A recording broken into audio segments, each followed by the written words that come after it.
Alright guys, what we're going to start off with today is the 2017 Honda Rebel 500 ABS model. We'll do a quick walk around, go over some of the specs, features, fired up, all that good stuff.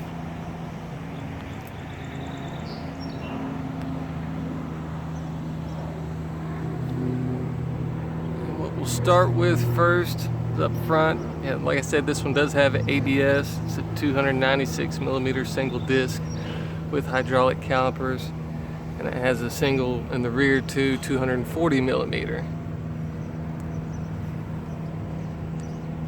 and has 41mm front forks. It's right at 4.8 inches of travel.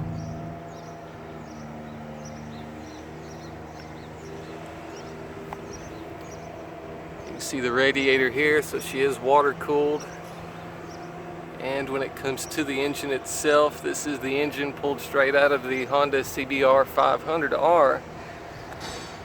Now this one does have different fuel mapping and a different tune on it. It does make a few less horsepower, but it makes up for it in lower end torque.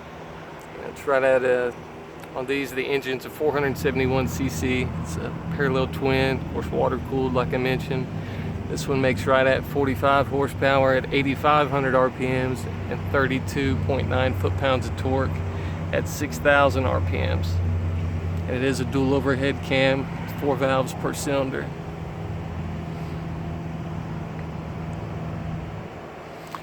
And it has the same 6-speed transmission from the CBR 500R2, except for they did play around with the gearing a little bit. This one did go -1 tooth on the rear sprocket. That way it's not geared as aggressive as the CBR 500R. And in the rear it has dual shocks right at 3.8 inches of travel.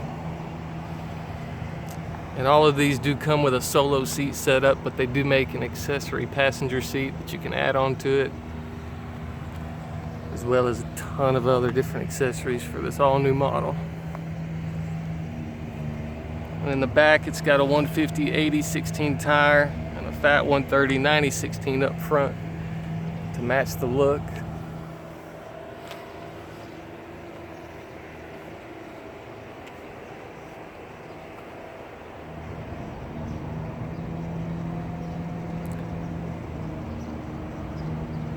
And both the Rebel 300 and the new Rebel 500 share the same seat height, which is right at 27.2 inches. And the 500 version weighs right at 408 for the standard and 414 for the ABS model.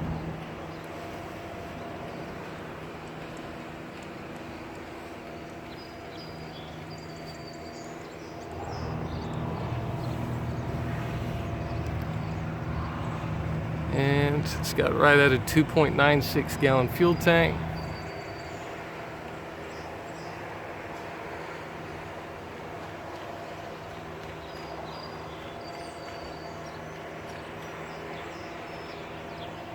And a pretty simple gauge setup here.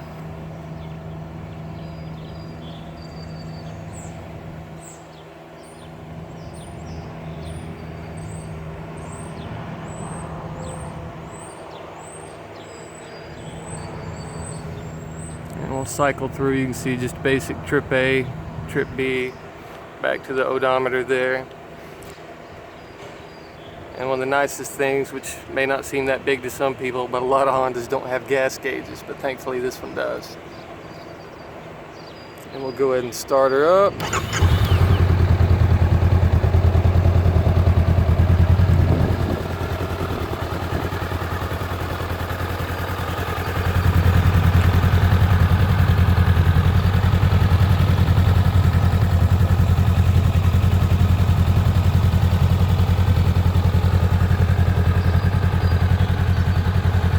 You do have a few color options this year. You've got black, matte silver metallic, bright yellow, and red. But if you go with the ABS model like this one, it's only available in black. And Honda's MSRP on these comes in at $59.99 for the non-ABS, and the ABS is only $300 more, which puts you at $62.99.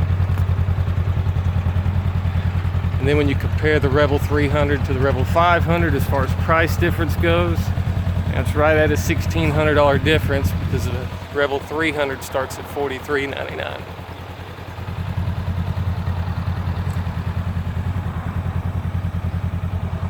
They both share the same seat height, the Rebel 3 and the Rebel 5. Weight's not a huge difference. You're right at 408 versus 364. And they do actually share a lot of the same parts. For example, fuel tank size, seat height, wheelbase, tires, suspension, brakes. That's pretty much the basics on the new Rebel 500 ABS model. If you guys want even more detailed specs, I'll throw a link down in the description below over to HondaProKevin.com. What do you guys think about it? You think it's a home run compared to the old school Rebel 250 that hasn't been changed in 30 years? I do. But if you would, guys, slap that like button and subscribe. We'll have more of the new Rebel videos coming here in the next couple days too. Thanks for watching, guys.